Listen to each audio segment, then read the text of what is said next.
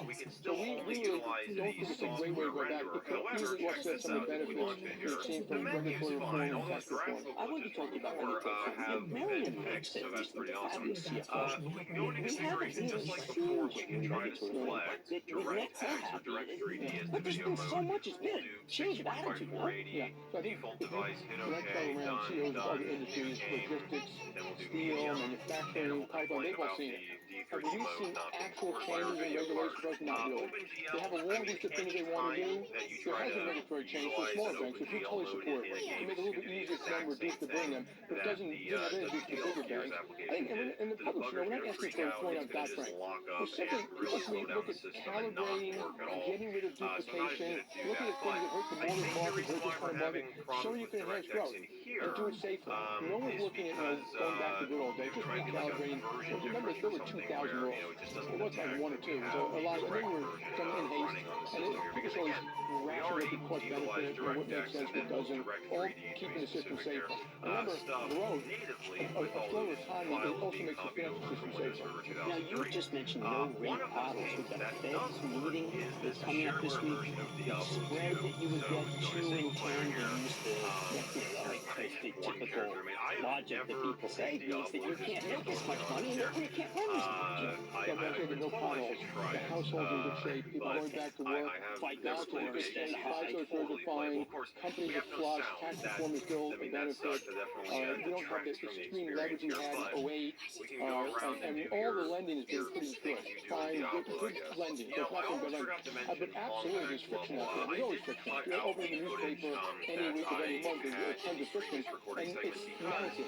Brexit, Chile, Turkey, Argentina, and we don't know the first step of those things. So yeah, we keep our eye on that. But it may not derail the economy. Let's just separate the two. I keep thinking these are all things that should play to your fortress balance sheet strength. You're not seeing, you got European banks that are really, they're on the run, so to speak. Why isn't JP Morgan making greater presence given the weakness of the rest of the world? Well, we do. We're in every country we're in. We're steady, growing, and we do country by country. Any more bankers, systems, people, and all the support, risk legal credit compliance. So our share in Europe has gone up considerably. And we're just doing it by adding people and adding branches and the basic good old 3 yards and a cloud of dust. Well, okay, when I hear 3 yards and a cloud of dust, I think you should get a higher price earnings multiple, for heaven's sake. You're selling at 12 times net reserves. We've been at this game for a long time. If you're a growth financial with money that's made every single day you open the door, why aren't you valuable to the rest of the company? That's the question you're going to have to answer. The banks are still under political, regulatory restraints and all that. We just went through the crisis. I think a lot of people's investors probably always overworried. But you're right, really very good returns on capital. We're growing. When a cycle hits, obviously it affects the bank, but we will manage right through that cycle, just like we did most of the last When I think about that, I think that you must be in there buying stock every day for the company. You've chosen a path of buying back stock. Shouldn't you? I think how many shares you have. For the last 10 years, your share count is not going down enough. When will you start getting back to a level where you really turn out, where you're sopping up your guns as well? I don't know the exact numbers, but our share count's down like 15%. Yeah, but we're doing 3 to 6 versus 10 years ago, 3 to 5. Yeah, well, there's some diminished over time, but since I've been there, it's been coming down. So, but if you want to look at something, I would prefer to spend that money not buying back stock, doing this. So growing our business is far better for the economy. Right now, we don't have a lot of choices, but over time, I really would prefer not to buy back stock. Companies should do it makes sense. I also don't buy this argument that it's bad. Buying back stock is simply giving it back to you, an investor, to then redeploy to a better use. It's redeployment of capital that should be redeployed. The company can use it, but my brother's always to grow a business, which we're now doing. 500 branches. We're now in all major cities for investment banking, middle market banking, etc. We've been growing overseas, but think about adding bankers and people and stuff like that. So that is my preference. P2P, you invest, building products and services. So we see a lot more of that coming in the next 12 months. When I think about this, and I'm very proud of what you're doing in my home city, but I do say, okay, that would pure capital says, Jamie, we're shareholders, we should get that money. There's no real instant payoff here within 2-3 years. No, it's not true. People have counted, you got to be careful about. When we build a branch, okay, and you put $1 million, I don't even want to give the number publicly, you put capital in the branch, 5 years later, that branch could be earning, contributing to profit $1 million a year. So, the timetable of that in new cities is a little bit more complicated than we open a branch and see where we're in. But again, we already serve 60 million households. We want to serve 70 million. We want to bring in all the products and services we have. So there is a financial payoff. It is not overnight, but I don't worry about that. I just explain to people like you that that's okay. The NPV is very good, and it's going to be negative the first year, maybe breaking even by the third year, and then us we're depositors at JP Morgan. We're not getting the rate that you're going to get over 2 years. When are you going to start paying your CD and your depositors more? When rates came down, it came down like this. As rates came down to zero, banks didn't do it. So rates started going up, they didn't pass it on. I think now you're going to see, and obviously we have other options, money market funds, etc.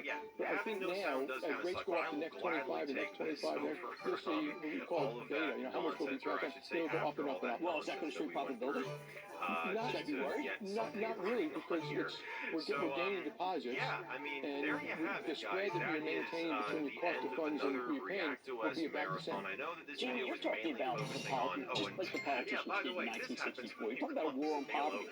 The business seems to be doing a nice job. You mentioned it in the big settlements from, say, 2013, when Associate Attorney General Tony West was kind of after the fact. That was you being on the defensive. You're playing the offensive and trying to change policy this time. You feel that you can do it better than government. No, I think government and business have to go together. And it works at a local level. We see it in Detroit, we see it in New Orleans, we see it in Chicago, we see it in LA, we see it in Philadelphia with great ideas. And most of the things we talk about, affordable housing, skills, commercial development, it's not Democrat or Republican. I think business and government together can do it. Business, you can't do it without business, and business can't do it without government. And government obviously is going to play a role in both from the regulation and licensing and stuff like that.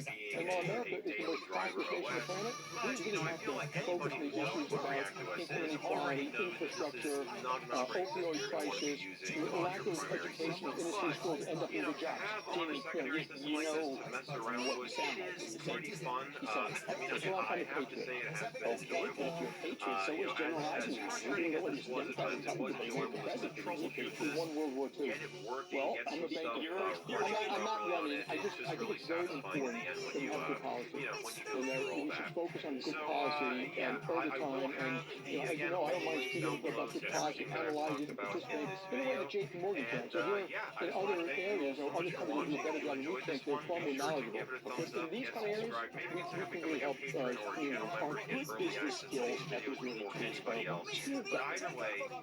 I think some are. Yeah, I mean, administration, management, leadership, organization. But it doesn't mean a CEO will translate to a good politician. Politicians have a whole set of different skills and relating to people and understanding and empathy. And so, but that doesn't mean, I would never say never, that people can or can't. Some have done it, most have failed. You say never again. It brings you back to the dialogue. Well, but I would never say never for someone else. I would not say a CEO cannot be a good president. Do you think it's too soon? President Trump was a CEO, so... You just met Mayor Kennedy. Yeah.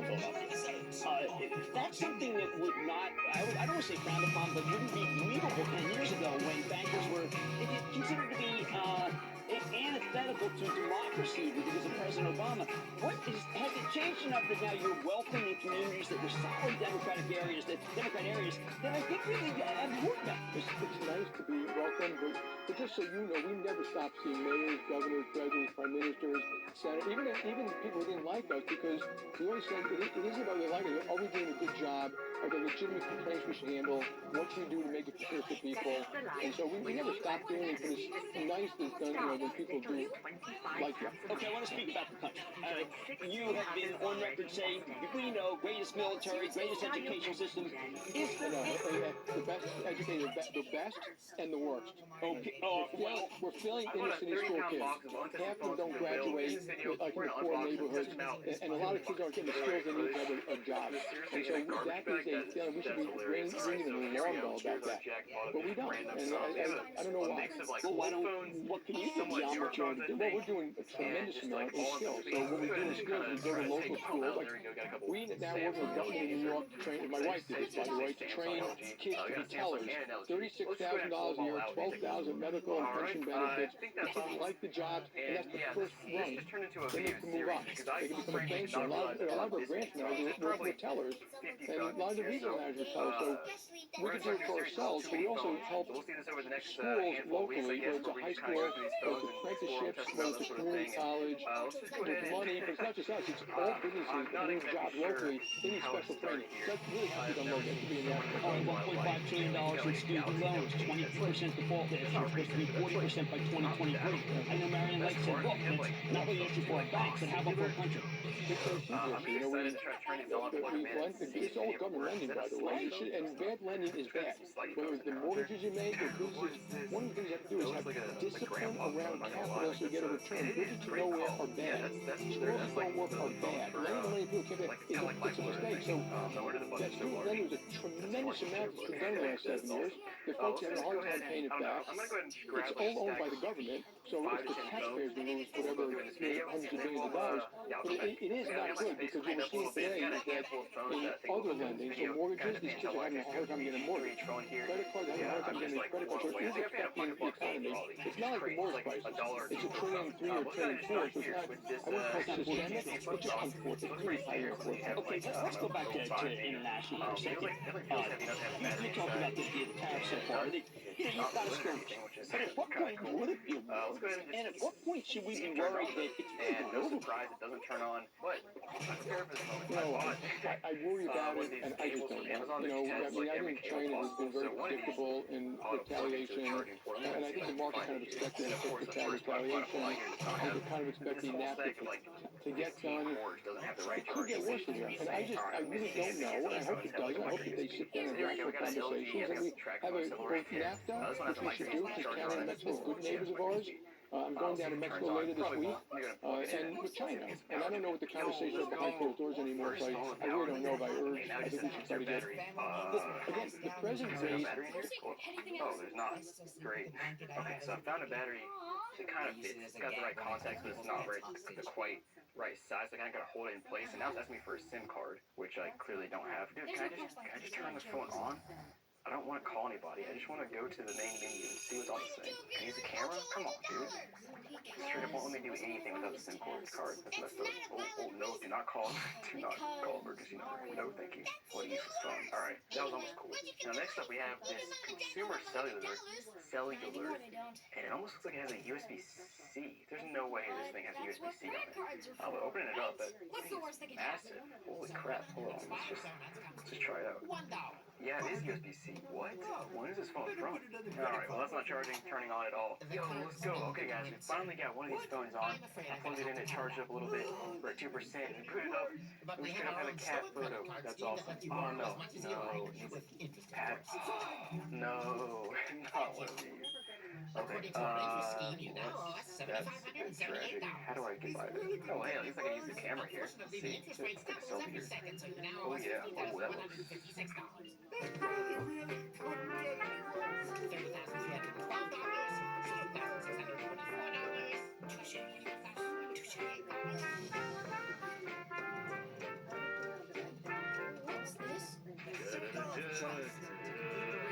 You must forsake all other friends and declare loyalty to me alone. What do you mean? Sacrifice Darwin. That was easy.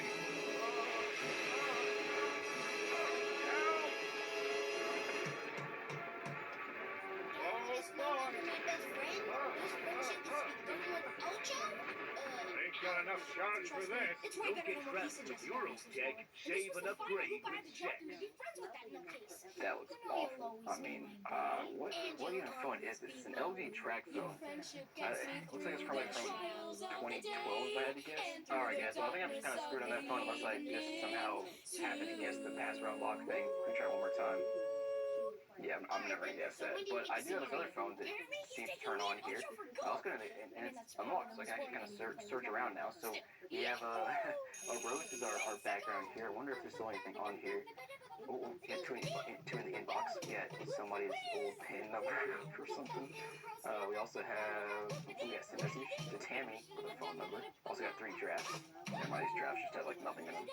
Willow with a 0. What is going on here? Alright, let's keep scrolling around. We got any contacts in here that were left in here? Doesn't look like it. Oh, we got Christine. Now, is this even like a camera phone? It is a camera phone. Let me go and see if there's anybody left like some potato photos on here. Yeah, I did. Let's go. We got 2 photos. We got a photo of the floor of like a Walmart maybe, and same thing there. Or that's like a Goodwill. I don't know. That's straight up the only one on here. Everything else is just like basic stuff, default stuff that comes on here. Now, searching for service, obviously you can't actually use this at all, but it is actually awesome that it turns on. I wonder if I can use the camera. There we go. That's the camera button there. That's so bad. Dude, look at that. That picture is awful. Alright, cool. Well, we got a phone that actually works. I was actually able to explore. Found a couple random things on it. Not too much going on there. Let's keep going and see what other phones we can turn on. Okay, so here's another phone that I got to turn on. And this one's also asking me for a SIM card to use. The new SIM card, it says I can unlock it with a network unlock code. And I have 5 attempts. There's also an SOS, which I don't want to do that. Dude, why are these phones like, they won't let me boot up unless I have a SIM card, which is just, I find that kind of strange. I guess that's no good. Put that to the side and go on to the next one. Hopefully this one sold for $5 at some point. It's an AT&T Go phone, a no contract phone, and here we go. You actually get the phone here. Oh, we have the actual charger. Let's go. We have like the manual and everything in there. Put that to the side. This phone is actually pretty nice condition. Another kind of like, I don't know when this is from. Let's go ahead and plug it in. You can see it turns on. Oh, immediately. Nice. Alright guys, I got phone teeth everywhere. I just had to put this one while I was just using it to the side because it's charging up but it won't turn on yet. So I'll let it charge for a little while. But I got this other one that seems to be turning on. Well, it did. I plugged it in and it did turn on. Oh wait, there it is. No, I see it. It's just super dim. Okay, can I turn the brightness up? There we go. Yo, let's go. Oh, come on. Another device pin? Dude, that's tragic. Wait, is that it? Let's go. The pin was 1, 2, 3, 4, 5, 6. Let's go. So the phone is booted up, I think. Also, by the way, this is a TCL phone. I had no idea TCL ever made phones, but it's like a TCL track phone, which is interesting. And it doesn't seem to want to do much. Like, oh wait, here we go. Are these seriously things that were? Oh, these are apps that were opened like ages ago. That's hilarious. Hold on. All right, there we go. Finally booted up here. We got a Discover bar up here. Come on, let's go. What is that? Hookuppers? What? We got, this is fairly recent. It's got Timu on it. It's also got ball sort, spades, Discover bar, Pandora, an unnamed folder with Chrome and Woodoku. Never heard of that. Try out the camera first and just like take pictures, see if the camera works. Front, back camera works. Front camera, yeah, it works. It's not great, but it works. Of course, you gotta check the food. Oh no, that's not good. Alright, so, I mean, I'm guessing this is a selfie of the person. You clearly can just see nothing because the camera's so bad. But other than that, it's going to be all blurred out because, frankly, the things shown on here are... You can probably guess what's on here. It's Chrome! I'm scared to click on Google Chrome now. Oh, yep, you can just see it from all the recent searches. There, I'm going to have to blur them all, but that is hilarious, man. Dude, you just like, you can't make this up, man. This is, that makes me think that this, what is this, Hookuppers? That must be a website. This is, wait, hold on. I just clicked on that and it actually tells me that it has some activity 181 days ago. So this is like, this phone was actually used like fairly recently. Like, I don't know, usually you see these things and you think that they're like, I don't know, 10 years old, but no, this is from the last year. Oh no, it's still logged into this person's it's still logged into this person's Facebook Messenger. It's clearly just a bunch of bots that they were responding to, but dude, that's awful. That's hilarious. I'm so glad I finally got a phone that actually turns on and has something on it. All the text messages here are just straight spam. I've never seen this before. Like, seriously, every single one of these is spam. What in the world? And honestly, the funniest part is that we have like 75% battery in this thing. So like, I'm telling you, this thing it's so recent that it's still got charged. Like, I can unplug it and it's gonna work. Yeah, it's still got like 75, 90% battery, something in that range. But man, that's what I like to see. That's hilarious. I guess they just got rid of it because it had a cracked screen and they just never thought about resetting it. I don't know, man. But let's go ahead and try this one again real quick. See if it turns on.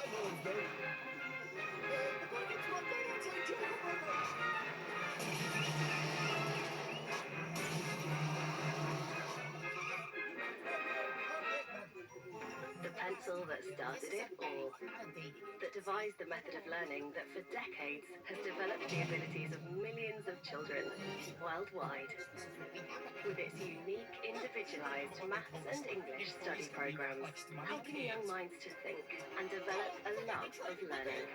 Now the revolution in learning has evolved.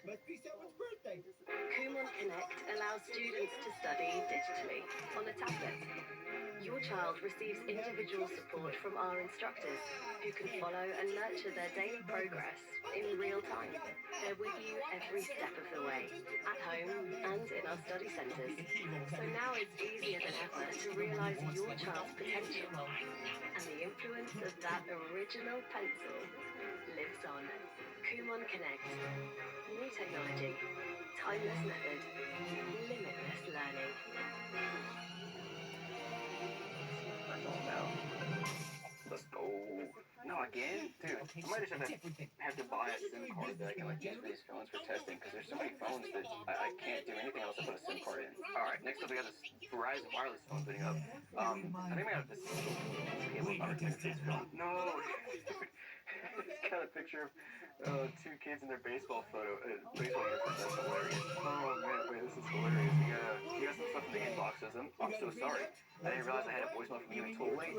You don't have to thank me. I know you guys would have done the same forever. Have a good one. From February 8th. Like, is that February 8th this year? Yeah, it's got a handful of contacts. It's got like 8 contacts. Hey, this is your sister. Save my number. And this one's happy birthday. We love you. Your aunts Kathy, Linda, and Jackie. Oh man, that's so wholesome. It's even got like a little happy birthday like symbol there. How do you even do that? Are all these messages and missed calls from this past year? It's like they don't have a year on them. That'd be crazy if I was using a flip phone like 2 months ago, but it's completely possible, I think. Let's see, last but not least, check out the pictures, I guess. Hopefully there's not anything as bad as the last one. Okay, so I'm trying to figure out when these are from. I'm gonna cover up the photos. But if you look at the top portion right there, it says 12/31. That's like 2000.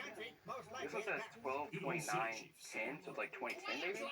And that's 09/21/07. That doesn't make sense though. Let's check the file info. Okay, yeah, sure enough. December 29th, 2010. You know, it feels kind of nostalgic, even though it's not my phone, not my pictures, not my messages or anything, but it just like feels so wholesome. It's just some dad or mom or dad that had flip phone taking pictures of their little kids playing baseball back in like 07. Kind of sad, kind of cool. Let's check out another phone. Alright guys, here we got another one that I think is turning on. Very dirty on the outside. Looks like it was I don't know, like a construction worker or something, because it's got dirt on the outside, just scratched up. The back is really bad. But I think it's turning on. So yeah, this one has power, but it's not doing anything. It's been sitting on the Verizon logo for like a whole 2 minutes now. So I'm gonna assume that's broken. Let me go ahead and move on to this other phone over here that I think it's charging up. I'm gonna wait for this to charge up to at least like 1%. We'll try to turn it on. Here we go. Alright, so I got this phone charged up to 1% and turned on. And it actually looks like a, I don't know, new flip phone. It just looks better than the ones that are from like 02 or whatever. Yeah, it looks kind of cool. The touchscreen? Nope.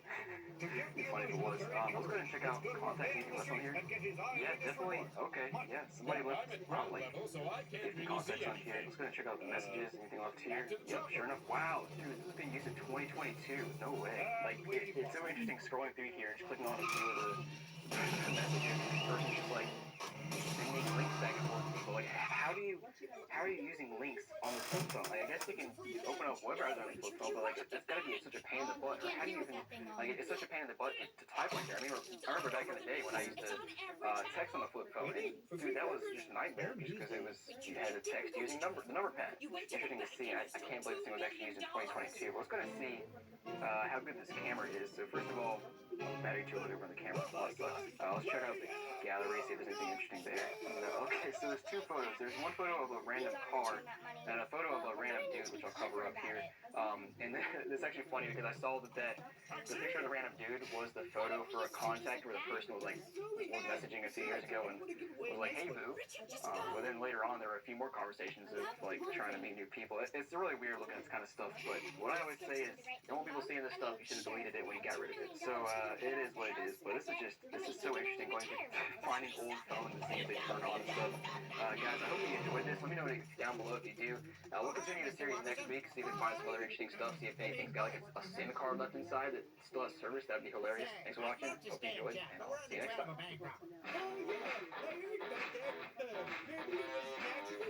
Accidental bank robbery? That actually carries a higher jail time than regular bank robberies. Hey Earl, what are we looking at for accidental? Life, at least.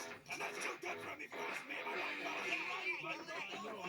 Don't even get me started. Anyway, what brings you here? We need another plan. Excuse me. So sorry to interrupt. You forgot your... Here you go. Okay, well, Hello everybody, and welcome back. back to another video. Now in today's video, we're going to be doing a pretty cool experiment here on the $5 Windows 98 PC.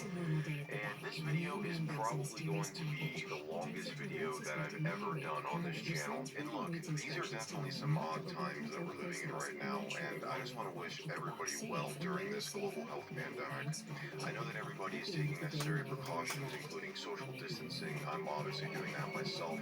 But for those of you who are at home looking for something to watch, hopefully this video will keep you entertained for an hour or so.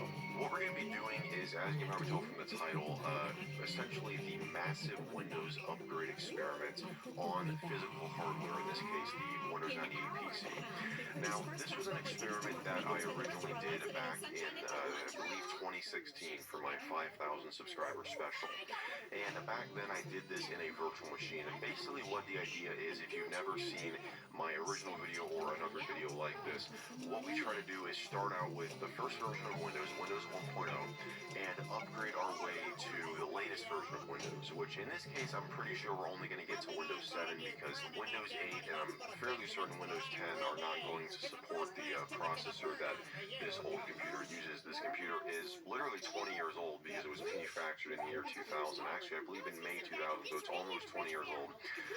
And I do not believe that Windows 8 and Windows 10 is going to support the processor this computer has. At least that's what I've read. We're still going to try it and see how far we can get. But yeah, so you guys can see I've got MS-DOS installed on this computer. I kind of skipped ahead and installed MS-DOS 6.22, and we're going to get started and install Windows 1.0 and just continue that and see how far we can get. Alright, so right here, as I said before, this computer right now is currently running a Microsoft DOS version 6.22, and what I have on this one floppy disk right here is Windows 1.0. Now, Windows 1.0 did not actually get released on a 3.5-inch floppy diskette. It got released on the 5.25-inch diskettes, which are the much bigger ones, which this computer does not have a 5.25-inch drive. So what I did is I actually extracted the contents from the, I think there were 5 different setup images, and copied them over to this one floppy diskette, and I confirmed that it does work because obviously the installer is going to ask for all of those diskettes, but if all the files are on this one diskette and it's able to find those files, it will just go through the installation. So yeah, I've got Windows 1.0 on this one diskette. We're going to put it in the drive right now, and we're going to get started with it. So we're going to navigate to the A drive here, and we're going to type in the setup, and here we are at the Windows 1.0 setup program. We're going to install into the C Windows directory. So the first thing that it's going to ask you for is what pointing device that you have, and essentially none of these actually work with the mouse that I have. This is a PS2 mouse, and you can see that we don't have an option here for a PS2 mouse, obviously. So we're just going to, we can choose, like, if you want to choose, okay, Microsoft mouse, we can just choose that, but it's still not going to work. Now, for the display here, we do not have a VGA option because, well, just like in the case for the PS2 port for the mouse, Windows 1.0 was released before VGA actually became a standard and actually was, beginning to be used on computers. So there's no VGA option, there's no PS2 option, but we can choose option number 6 to actually get a pretty good picture. So we're just going to go with that. That is the EGA more than 64K with enhanced color display. We're going to press enter, and now it's going to begin copying files. And you'll notice that what it will do is it'll copy some files, then it will come up and ask you to insert the build disk. We're just going to press C because we've got the same disk in there with all the files, and it'll just continue copying the files over. Now, the main reason that I did this is because I'm actually running low on floppy diskettes. Yeah, that's a phrase you guys have probably not heard a whole lot, if at all, here in 2020. But yeah, I'm actually running low on blank floppy diskettes, and I don't want to have to overwrite any of the diskettes that I have that already came pre-installed with software on it. I do have a couple of blank diskettes that I can write over, but I figure that I could condense 5 diskettes down to 1. Now, I also did this consolidating of diskettes with Windows 2.0 as well. Windows 2.0 was released on 5 low-density 3.5-inch floppy diskettes, and I was able to condense that down to 3 high-density diskettes. So now it's asking us for the Microsoft Write program disk. We're going to press C to menu once more. And this is actually the last diskette. So once it copies I think there were like 3 files on that diskette image. Once it copies those, it'll say, okay, Microsoft Windows is set up to operate on your computer. We just have to type in Win to load Windows. And there we go. So you can see we get the wonderful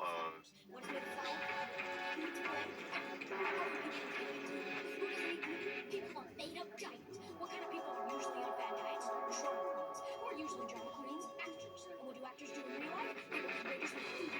And what do they lie about working in the food industry? In their dressing rooms. Part of me wants to believe she's really changed. You're right. You said that like it's a surprise. Hey, dude, could you help us decide on which one of us looks worse? Question answered. Dude, what's in the ever-loving what happened to your face? And if it's not, then at least I'll know It's not that bad. I mean, if I just squint. Oh, wait, no, that's still pretty bad. But if I just. No, that's not great either. But if I just. See? That's better. Look, don't worry. True beauty is found on the inside. Your personality. Good-looking people don't need a personality. Personalities were invented by ugly people to make up for what they lack on the outside. But you can't spell beautiful without B-U. And you can't spell hideous without hide, which is what I'm doing. Don't worry. We'll help you get pretty again. PC speaker beeping going on that, I mean, I've definitely seen this happen in virtual machines before. And here we are. So this is the MS-DOS Executive. Now, you'll notice that there is no mouse pointer. Actually, when I installed this off camera, the mouse pointer did show up, although I think I chose a different mouse option. But it doesn't matter because the mouse doesn't obviously work. But you can see here that we can actually view the MS-DOS Executive in full color. We can use the arrow keys to kind of navigate around. Now, interestingly enough, we can't actually open up any programs. When you try to open up a program, it just says cannot run cardfile.exe. Some of them, like Calendar, will not do anything at all. I'm literally pressing enter on it and it's not opening. Now, we didn't have this issue in the virtual machine video when I did that, which is kind of unfortunate because one thing I did want to do is actually open some files and kind of make new documents, like for example open up Write, make a little text document, just see if we can open that on Windows 7, which I know we can do because I did in the original video. What we're going to do now is just I'm going to press Alt-S here to open up the special menu. We're going to go down to End Session, and we're going to end our Windows session. And now we're going to move on to Windows 2.0. So I have disk 1 here, which I believe contains disks 1 and 2 of Windows 2.0. So we're going to put that in the drive. So it comes up with a very similar looking setup screen that Windows 1.0 had. We're just going to press enter to continue. Now it should detect that, oh no, see, look at that. It's actually, because this is the Windows 386 release of Windows, it actually wants to install to Win 386. We're just going to use Windows because that's what Windows 1.0 is installed in.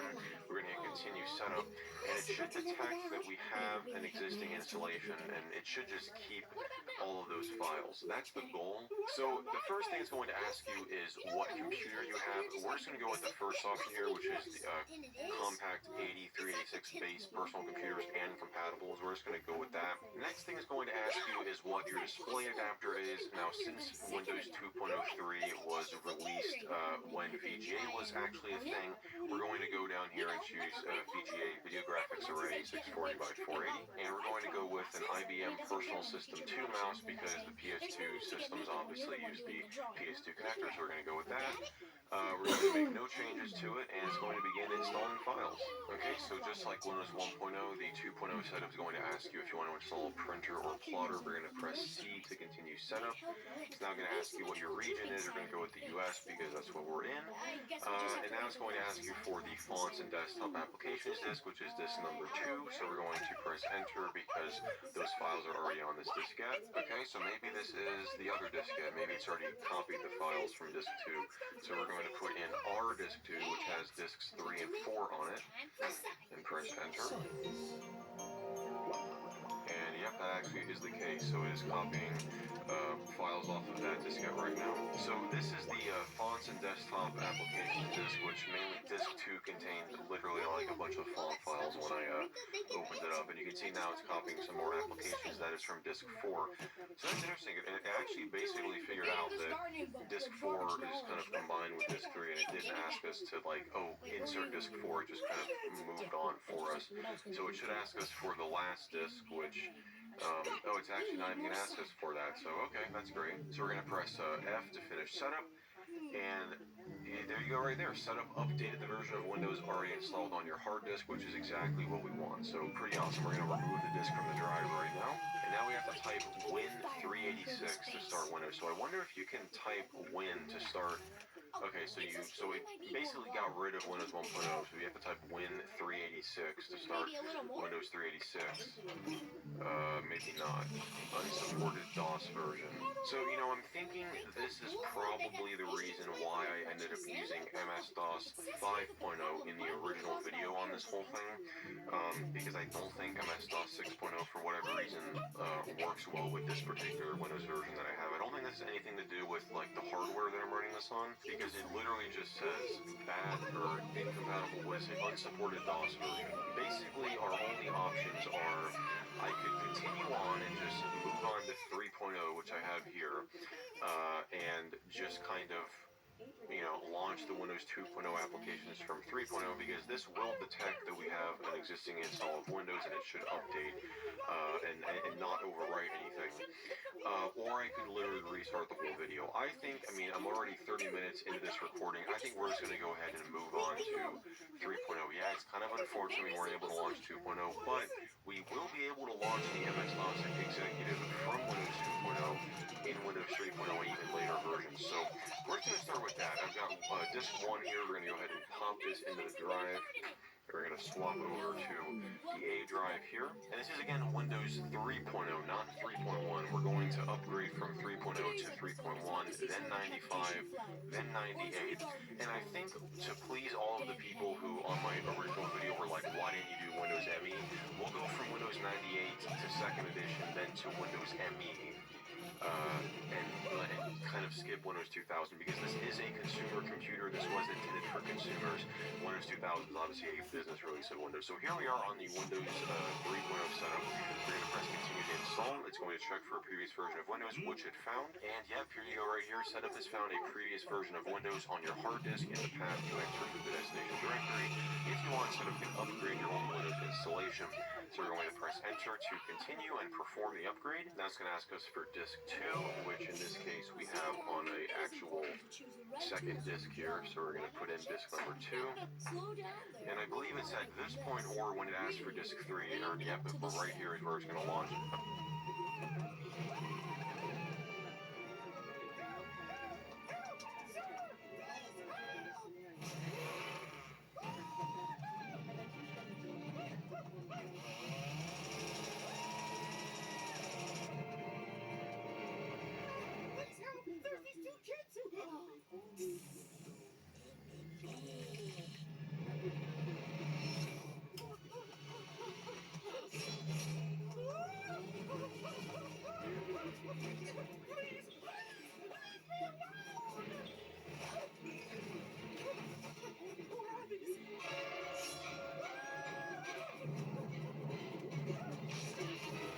Make sure you don't waste the flower heads and add them to the compost heap. Very good point, Gumball. In time, their rotten remains will be eaten and excreted by worms. The resulting matter can be used to feed other plants. The police! I need to call the police! No network! Come on, come on!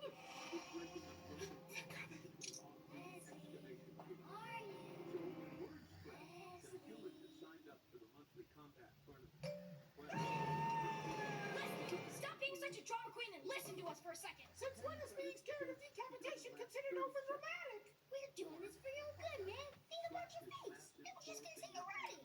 Wait, so you're saying it's better to leave a hot memory than cold compost? I agree. Do it. What? No, your head will regrow. Oh, all right then. And that concludes our episode. And when will we see our pretty new flower grow, Gumball? When spring comes back in about 6 months.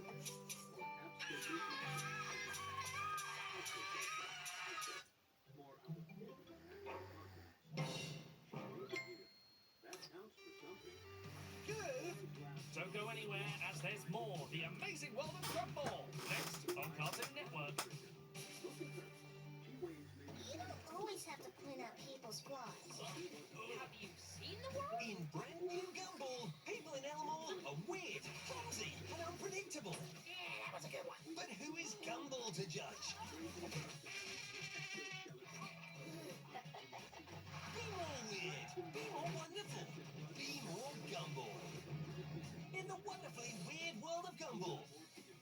new episodes on Cartoon Network.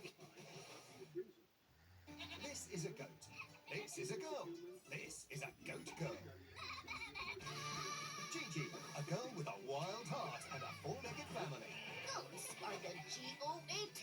Journeying through school for a more civilized life. Well, maybe not civilized, but Epic. this goat is epic. This girl is epic, but they aren't as epic as Goat Girl. A brand new show coming to Cartoon Network. New to Cartoon Network, the Teen Titans are saving the day their way. I got Algae on board! Superheroes? Sure. Normal? Don't be ridiculous. Capes are optional. Okay! Chaos is guaranteed. Play happy music! Self-destruct mode initiated. They're not your average superheroes, they're the Teen Titans. Catch them in new episodes on Cartoon Network.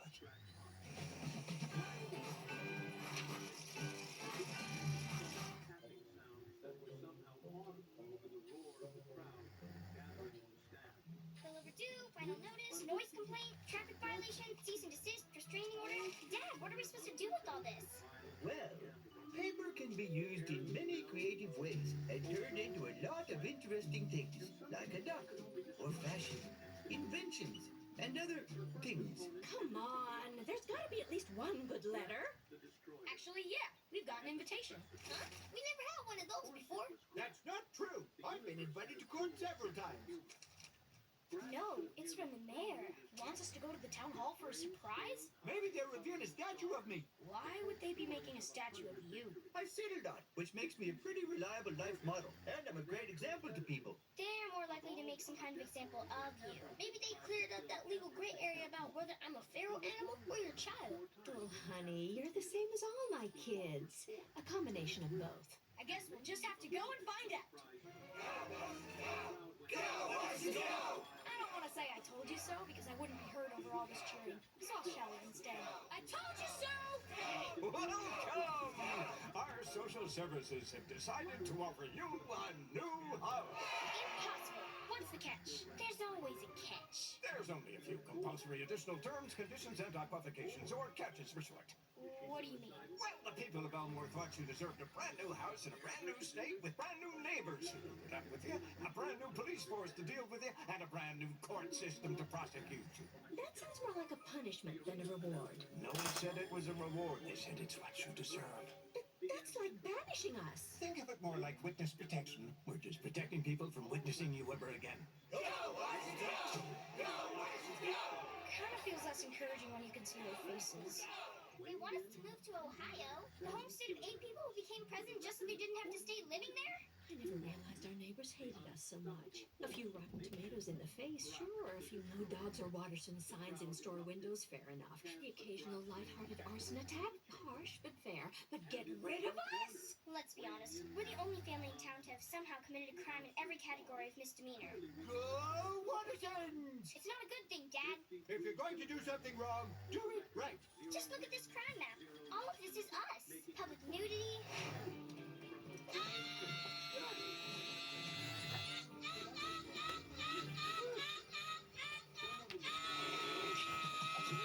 Wasting 911 resources. 911 dispatch, how can I help? I've got a pain in my chest. It's my heart. For the last time, kid, being heartbroken because elephants can't jump is not a medical emergency. Parking violations.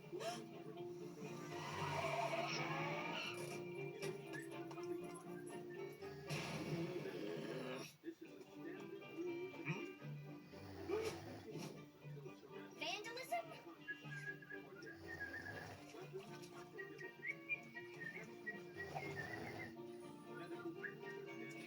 A bit obvious, don't you think? The handcrafted, effortful creation of each individual porcelain seed queries the modern phenomena of mass production and replication. Am I right? You're right. If only people would get to know the real us.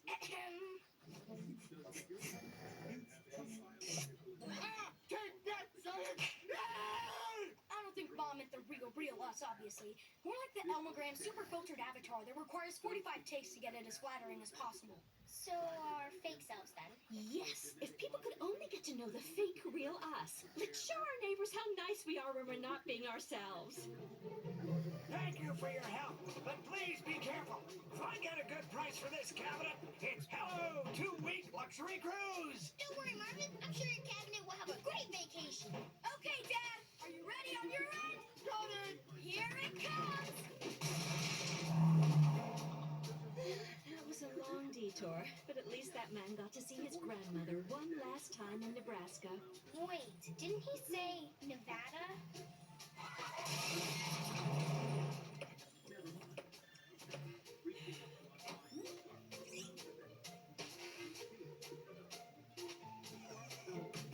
Who said the object of art is to give life a shape?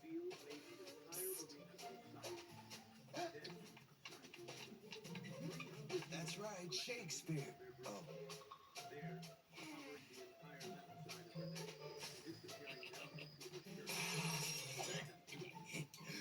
Here, take it. Okay. Good. It came with a 2-year warranty. Okay. How about a hug before you go? Not okay. Local man saves pet cobra from snake charmer's flute. Local boy stops school bullying by making himself sole target. His secret? Sock suspenders. Local girl brings metric system to Elmore. Puts end to people measuring things with their feet. Watterson family, not as bad as we thought, says person. I agree with that person, says another person. Elmore Times editor fired for obsessive coverage of local family. It worked, Mother. Our efforts succeeded. Everyone in the town loves us.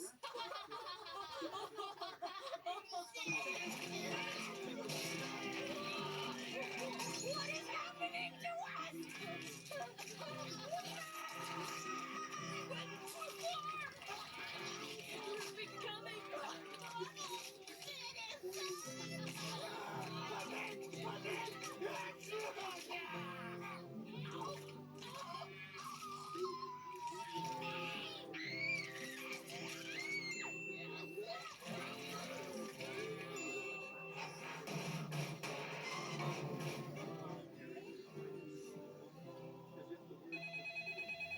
Howdy doody you do.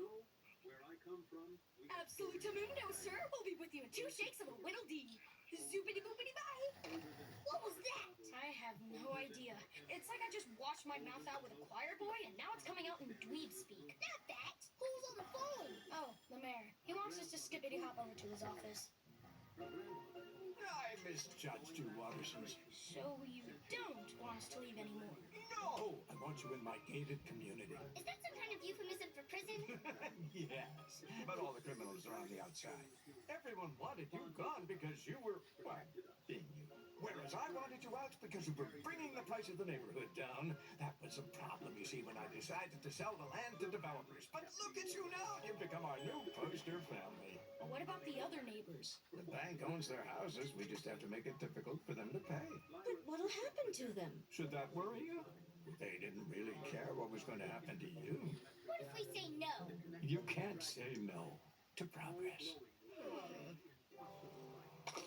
What are we gonna do? I guess either way we lose. No. The people of Elmore might be haters, but they're our haters. They're like an old pair of underwear.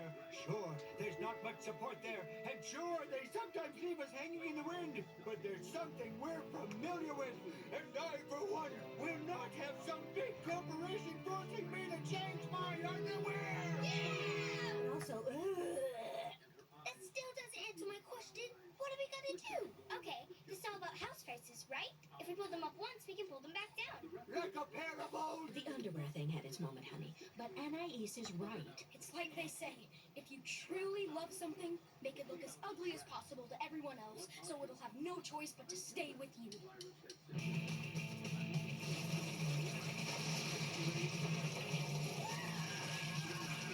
Is it me, or these termites a little more hectic than usual?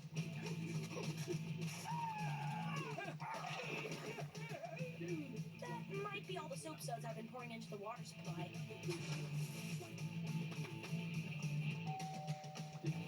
What is going on here?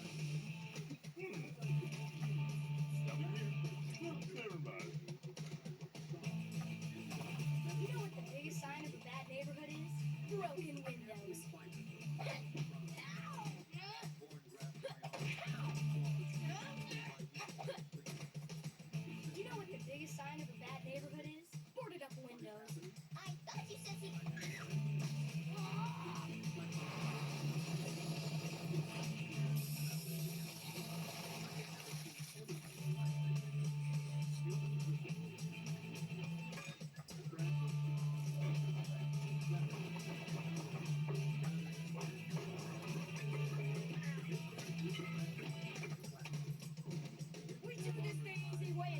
gets hurt. Okay, whatever you say, man. Just be cool. Be cool. You know what I want, right? Yeah, no problem. No, you goof. I want you to take this back and go mug people in the neighborhood.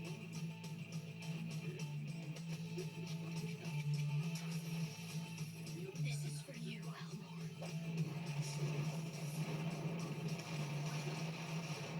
Oh, good job. There's no point in selling the land anymore. You scared away the rich people. Bet you guys feel really big, don't you? Picking on the poor defenseless billionaires. Elmore is not for sale. Oh, I see. You mean the lesson in all this is that some things are more valuable than money? Exactly. What would that even be? Laugh if you wish. All right, that's enough. Okay, you can stop now. Fine, laugh all you want, but the decent, honest people of this town will thank us for everything we did to save them. Go, horses, go! Go, horses, go! You'd think they'd be more grateful than this.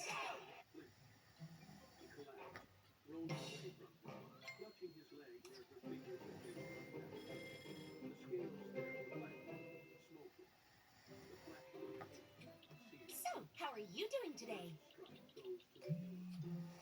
Good, thanks.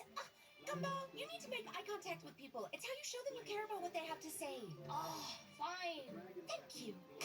Better. Oh, what? What are you eating anyway? I don't know. Food? That really doesn't look like a very balanced diet. What about your greens? All the animals on display were vegetarian. You really shouldn't be eating that. Too much greasy food is very bad for your digestive system. There. That was really wasteful. I'm fine!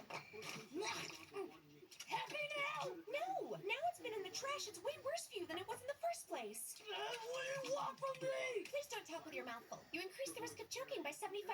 Stop telling me what to do.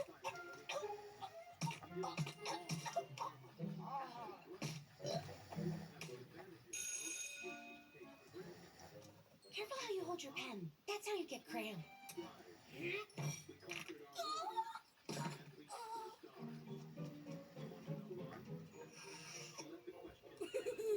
Miss Simeon's just trying to do her job. Teachers have feelings too, you know. Simeon doesn't have feelings. That's not true.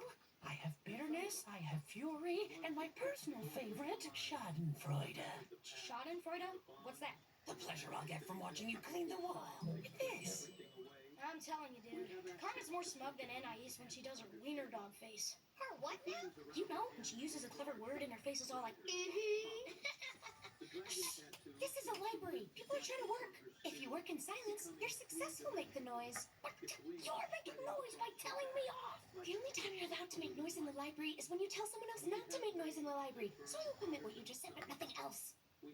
By the way, you shouldn't slouch in your chair. It's stunting your growth. See what I mean? I think she's got a point. Anyways, she's just trying to help you be a better person. Exactly. She's raising the bar, which is totally unfair for someone like me who liked the bar exactly where it was. It's only constructive criticism. She wouldn't go around body shaming people or mocking people for being old. So why is it okay to go after me because I'm wrong? She's wrong shaming me. Actually, it totally sounds like a legit cause when you add the word shaming at the end. I'm gonna give her a taste of her own medicine. 3 smugjections per day, 2 doses of patronicillin, and 1 courtesy colonic.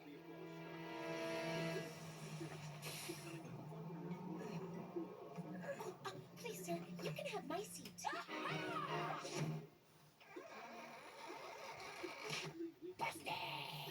What? Don't you think it's pretty ageist to offer Martin your seat? Surely the fact he's so old means he's had way more experience standing up than everyone else. I got steel plates in my legs. See? He's got legs of steel. I'm not sure that's what he meant. So what gives you the right to decide? Okay, so heating the copper should oxidize the... You know what your problem is, Carmen? You're not even doing an experiment. You're just following orders. Where's the innovation? How can we be expected to discover new elements if you're so concerned with playing by the rules? I'm pretty sure there are no more elements left to be discovered, Gumball.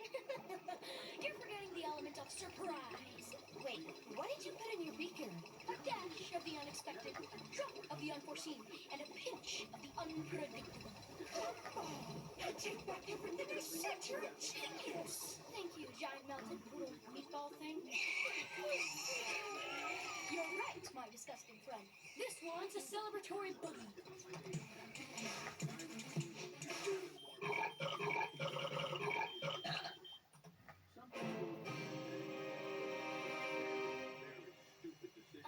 What's going on here? He asked me to plug him into Rambler. Rambler? What is that, a website? It's more like a bare knuckle fight to see who's the most tolerant person on the internet. Why? Isn't tolerance about being philanthropic? Just thinking about wiener dogs. But yeah, no, tolerance on the internet these days is more about destroying people in an argument. I know Kung Fu. Show me. Have you ever tried whole grain bread? It's far better for you. Not everyone can afford organic stores, Herman. Maybe you should check your privilege. I just meant that eating too much processed food is a big factor in weight gain, and what? Big people should be proud of who they are. No, of course not. I mean, ask your doctor and he will tell you. Hey, why would you assume the doctor is he? Is it because you assume a woman can't be a doctor?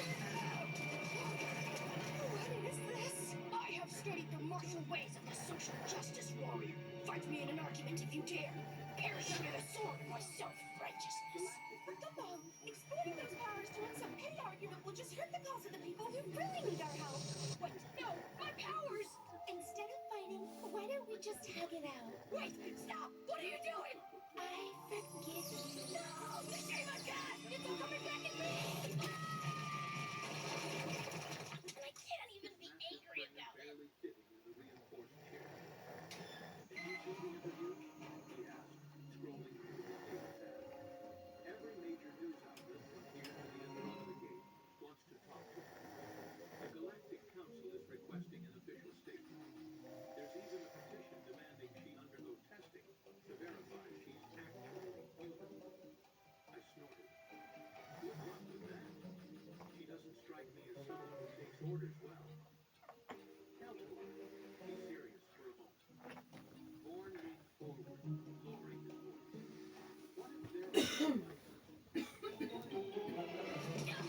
Ninja! Why are you even doing this? I owe it to our classmates to expose Carmen as a hypocrite she is, and humiliate her in front of everyone at school. Then we'll see who's the best person. Okay, first, you're the only person who's exposed right now. Sorry. I'm being exposed as the bad person in this scenario. And secondly, you're wasting your time. You won't find any dirt on her. I thought you came here to help me. Yeah, to help you realize you're wrong. You need to stop hearing only what you want to hear. You're right. Victory is near. No way. What? Carmen used to lead quite the thug life. Look at this. Truancy, fights, cheating. Oh no. Graffiti, dude. It's on the wall. The police don't go around drawing two bubbles on a crime scene. No, wait, look. This is the video of her getting expelled from her previous school. Police forcibly removed a local girl who'd been expelled from Franklin Junior High this morning. She was horrible. She kept disrespecting me, making fun of my face, saying things like, hey, Blurry McBlurrison, if you were remove me, you would be a pirate screener. Here she comes.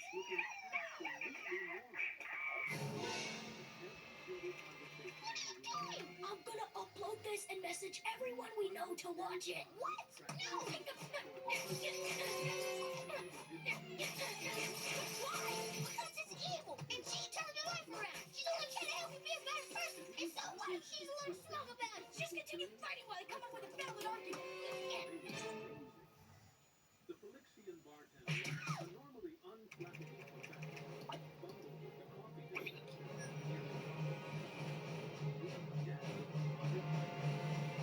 God damn, now that you're right, she doesn't deserve this. There you go. Now you're being the better man. Come on, let's get out of here.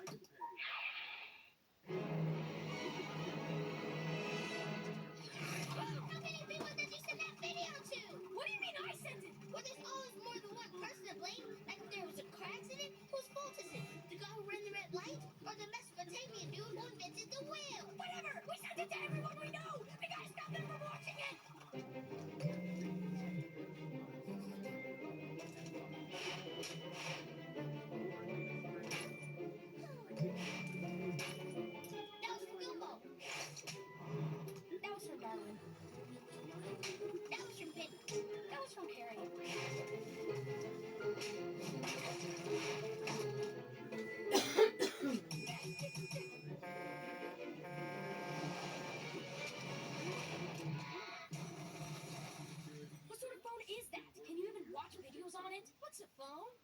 this here thingamajig to smarten out folks with flare pans and colorful knitwear. My papa says their activity is gonna bring about the apocalypse. Huh.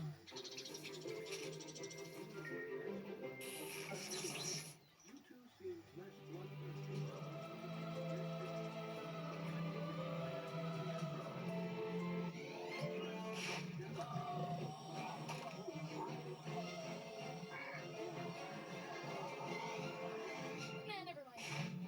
You have mail. Hey, Query, read my email. Hey, Query, divide 0 by 0. Dividing by 0.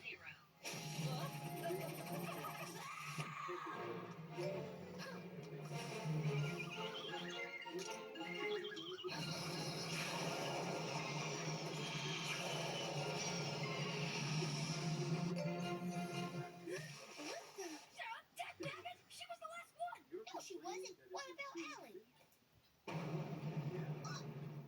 What? Team meter. Hey, Carmen, I'm so sorry. No one should ever have seen that video. Well, I've seen the video, Gumball. Oh, really? Yes, and I'm glad it's out there. Wow. Okay, wow, thank you for not being angry, I guess. Oh, I used to be angry back when I was at Franklin Junior High, but I worked hard to improve myself. I hope you get there too one day. Aw, wait, what? And just one more word of advice. If you're gonna upload yourself to the internet, maybe wear some pants. Lyra finished her pastry and started on the second one. Okay, proposal. Is there anyone on this station who won't be... Good. Don't go anywhere, as there's more. The Amazing World of Gumball. Next on Cartoon Network. This is a goat. This is a girl. This is a goat girl.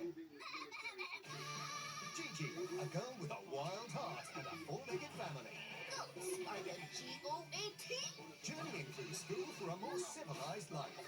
Well, maybe not civilized, but Epic! this goat is epic. This girl is epic. But they aren't as epic as Goat Girl. A brand new show coming to Cartoon Network. There she is. A good imagination can transport you anywhere. Jungle. Yes, even the jungle. Swinging on jungle vines. To the big city. Hello, city. On a sea adventure. Way above the clouds. Birdie flying. So, where should we go next? So many choices. The new adventures of Silly Sundays. Coming to Cartoonito. New to Cartoon Network, the Teen Titans are saving the day their way. I got algae on butt! Superheroes? Sure. Normal? Don't be ridiculous. Capes are optional. Okay. Chaos is guaranteed. Play happy music. Self-destruct mode initiated. They're not your average superheroes, they're the Teen Titans. Catch them in new episodes on Cartoon Network.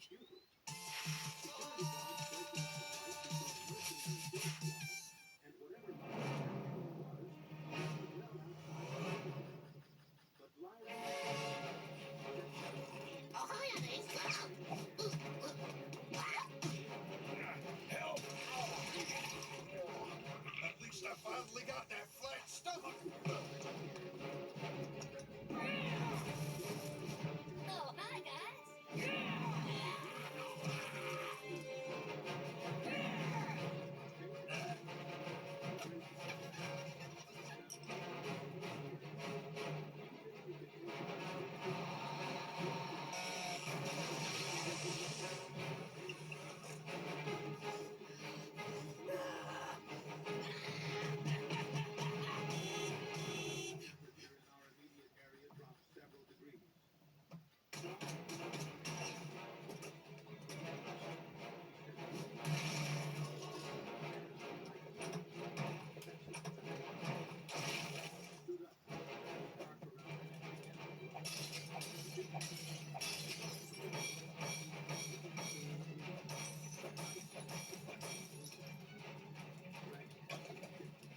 Dinner is served!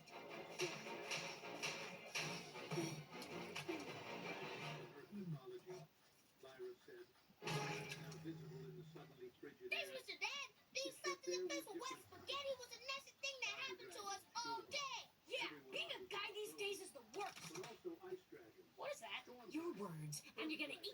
now.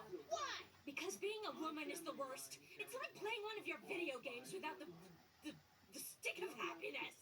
Do you mean the joystick? No, I meant... Yeah, I think she meant joystick. You guys can complain all you want, but you know who really has it the worst? Kids. No matter how right you are, everyone is just so condescending. Oh, sweetie, condescending isn't the word. Anyway, you should try being a grown-up. Responsibility, fatherhood, full-time employment.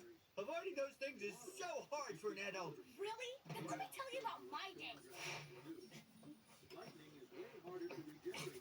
That's how you bench press, right? Dude. What do I smell? Is it cinnamon? No, citrus. No, wait, no. Lilac? Nope, it's called Roses of the Meadow. We thought we'd try Mom's shower gel for a change. That's it. It's weakness I smell. They don't smell like the chemicals we've been taught to associate with manliness. Quick, everyone. Question your masculinity in a sarcastic way. You know what a go well for perfume? Admitting you're insecure instead of punching someone in the face. Yeah, what next? Going to see a doctor instead of suffering in silence until it's too late? Yeah, And then what? Admitting you sometimes wear makeup to hide your blemishes and your mom's all like, Tobias, if you like makeup so much, I'll buy you some, but stop stealing mine. I meant, you punch and popery punks! And it went like that the whole day. A whole day where we had to hold in our tears too because boys don't cry. So if you'll excuse us. Oh, so you think your day was hard? My day was harder than your father's crusty big toenail. Huh? Mom, please hurry up and tell us about your day so we can get that image out of our heads. Mr. Yoshida, how come we've never had a female employee of the month? We can't have a picture of a woman. It would distract all the men. Then who'd be employee of the month? Well, maybe it's time for a change. That reminds me. Seeing as you've been here 5 years, it's about time you had a promotion in your own office. Huh? Congratulations. Let's see if we can't pick you out a company car. Nicole, do you have that report I asked for? Oh, I put it on the boss's desk. Oh, that reminds me. Jim, I read your report. Great work. Let's see if we can't get you an office of your own. Oh, that reminds me. You should smile more, sweetheart.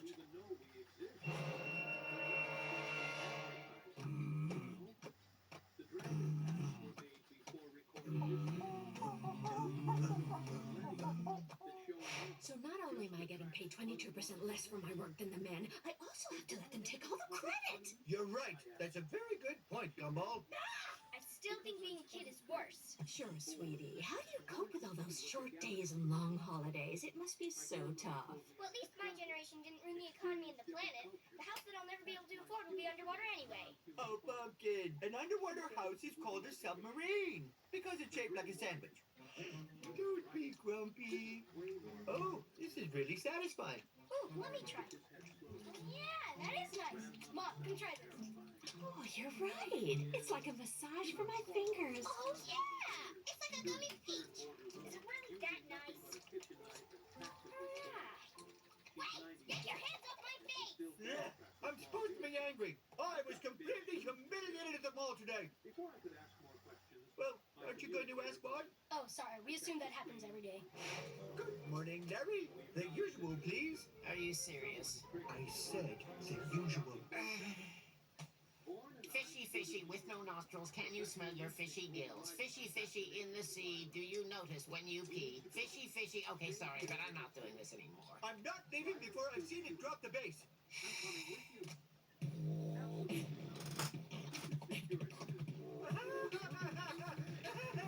It's funny because bass is spelled the same as bass. Mr. Watterson, do you intend to purchase the fish this time? No. Then I'm gonna have to ask you to leave the store. Am I being banned? No, if we banned you, our sales of adult bibs would drop by 100%.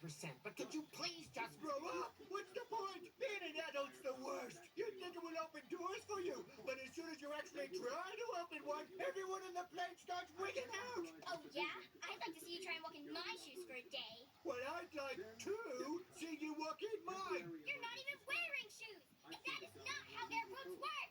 None of you would last a day in my shoes. You guys make me laugh. Laugh. Try smiling first. Can everyone please stop telling women to smile? How about we swap roles? Mom, you'll be a guy, we'll be women, and you'll be a grown-up, and Dad, you'll be a little kid. And then we'll see who really has it the worst. Challenge accepted. Challenge accepted. Challenge accepted. Arriving at docking bay 7. Like that? What's wrong with it? Nothing. After turning 40, random parts of your body start to hurt horribly for no reason, and there's no cure. Have a nice grown-up day.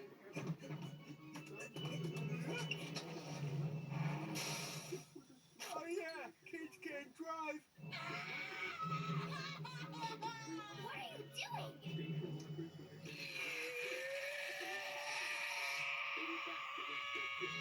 We're just giving in to the extreme pressure to conform to completely unattainable standards of beauty. I didn't even shave today. I washed 3 parts of my body with a damp face cloth and I'm good to go. Wow, I never realized how little time guys spend looking after themselves.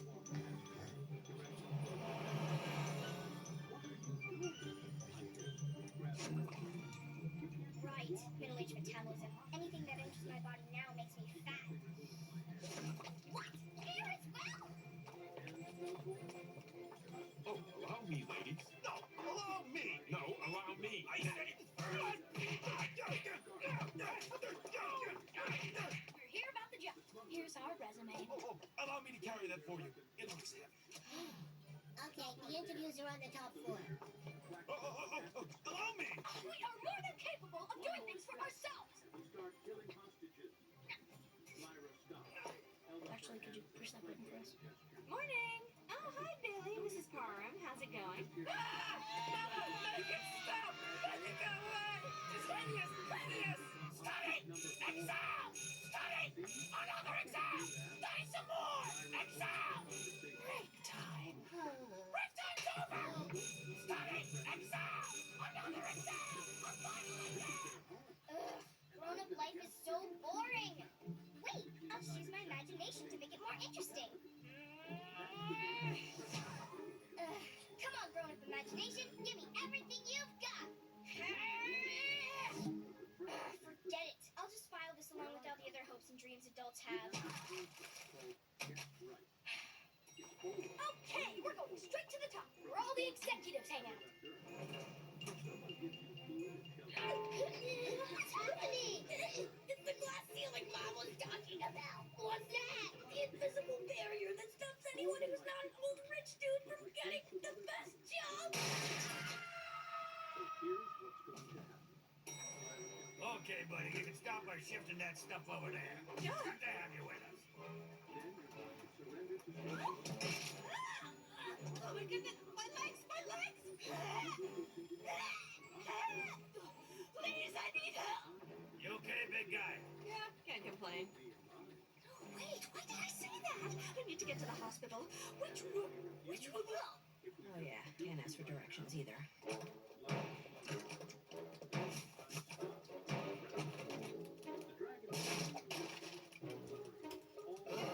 Worst day ever!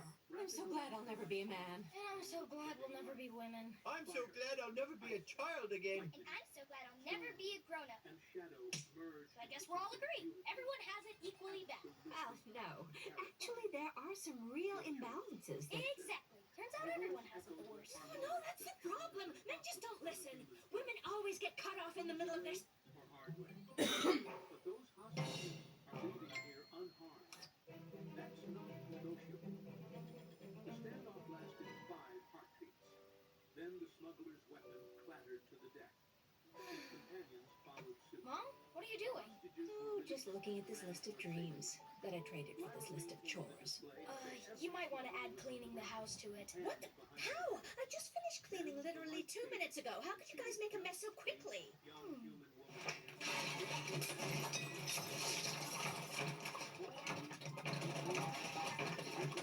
Just by being kids, I guess.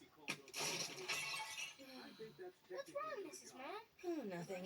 Just when you grow up, reality gets in the way of your ambitions. Like, I always thought I would go to college. Instead, I majored in shopping with coupons with a minor in tension headaches. What are you talking about? Look at this. You have a PhD in petty theft, it appears. This belongs to some girl called Kathy Taylor. No idea. How did that get there? Whoa, I never realized how much you had to give up for us. I mean, look at these vacation pictures. Oh, I gave up all my hopes and dreams, and now I have nothing to show for it. That's not true. Mr. Dad said you have lots of wrinkles. Okay, let me paint a picture of what your life would have been like if you'd never had us. Begging your pardon, milady, but the Duke of Camembert requests the pleasure of your company for supper at the chateau. Tell him I'm not here. He'll call again if he's serious. And so the Duke arrives in person on horseback, and he's like ripped, and he... so yeah, then you get married and become super rich, but it turns out that he chews his toenails, so deal's off. Sorry you had to give up so much for us. Is there anything we could do to help? You could do my chores. Yeah, that's cool. We could do a chore. Chores, plural. Right, number one, get a degree. First question. What is your credit card number? Congratulations! You are now a doctor. What is a doctor of holistic medicine? Well, it's kind of like a normal doctor, but instead of using science, you use imagination.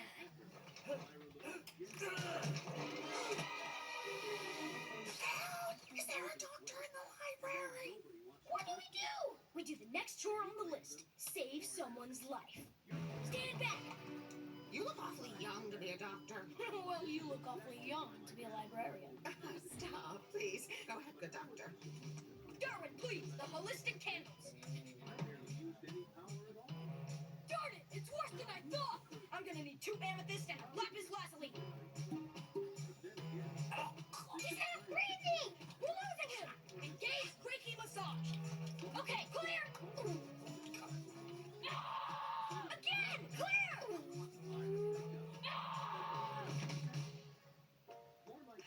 Looks like he's gonna make it after all. Saving a life. Done.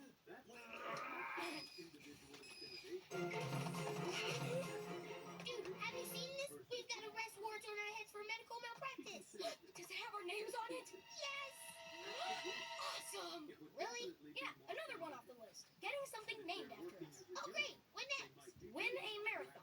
Good, because we're going to need to get away from here fast. There's only so much time these apple punch need to hold by us. Come back here, you little... Wait, this stuff does work. The pain in my chest is totally gone because my face hurts so much. You okay, dude? I thought that doing a marathon would be more hardcore. I know, right? We're so close I can already taste that gold medal. Tastes like coins. Come on, guys. Can you pick up the pace a little? Anything for a sick child. This is why we run. What? To cure children? How does that work? You're the only one getting fitter here. It's about raising awareness, showing others what good people we are. No, give the medal to them. These sick children are the real winners. Oh, thanks. Wait, you could walk. Yep, fortunately for us, you can't anymore. Why you medal?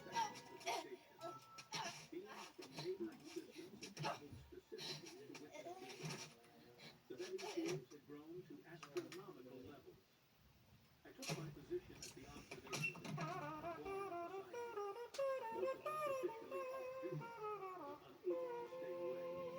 Learn how to play the trumpet? Check. Start your own business. Are you tired of your hands? Too sensitive. Too sweaty. Too awkward. Too sausagey. Well, after years of research, our scientists have come up with a solution. We proudly present the Stump Butler. No more butterfingers because no more fingers. No more sweaty fingers because no more fingers. No more awkward touching because no more fingers. Even animals love it. The Stump Butler, the truly hands-free solution. Order your Stump Butler now for only $500 a pair. What? $500? What do they think I am? Employed? Hold on, viewers. For the next hour, I've been authorized to drop the price on these stump bowlers by $400. Honey, where's your brush? Curse this sister's hands! Become millionaires. Check. Next one is make a difference to someone's life. So many dollars. How can we help someone with that money? Okay, it's not quite there yet, but I've got this vision of us pouring the money into a lake. It's not quite there, but there's something in it. Maybe a furnace, some kind of incinerator. Yeah, we could warm up a whole bunch of people that way. What were we thinking? The answer is right in front of us. This guy needs help. Let's buy him some cough medicine. Just kidding, dude. Have that. Thank you, guys. Thank you. Oh, thank you. Oh, that's too much. You got me next. Oh, this is crazy. Thank you. Oh, yeah, wait.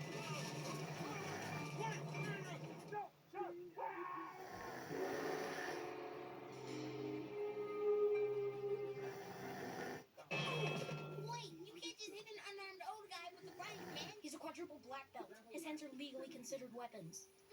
Beat a Shaolin monk. Check. What's next?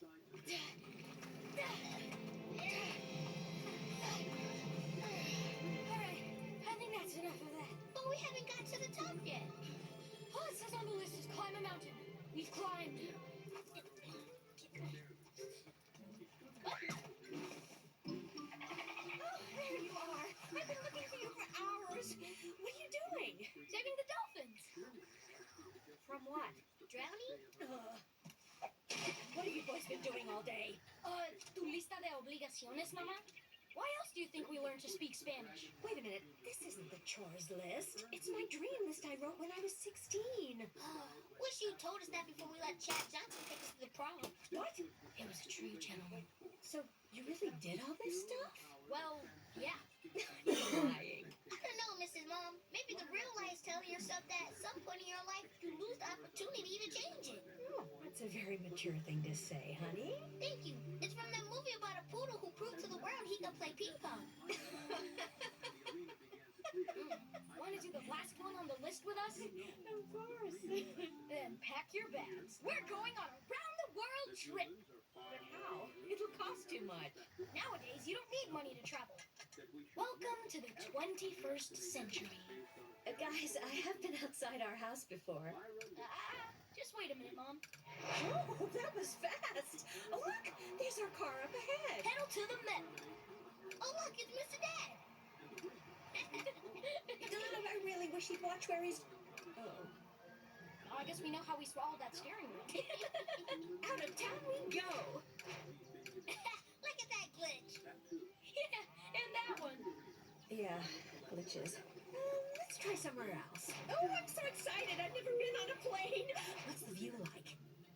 Maybe we should fly first class next time. Where are we going anyway? How about the Caribbean? The beach. Nudist, Bill. No. What's wrong, Mrs. Mom? Maybe we should go someplace where we need clothes. Oh, wow.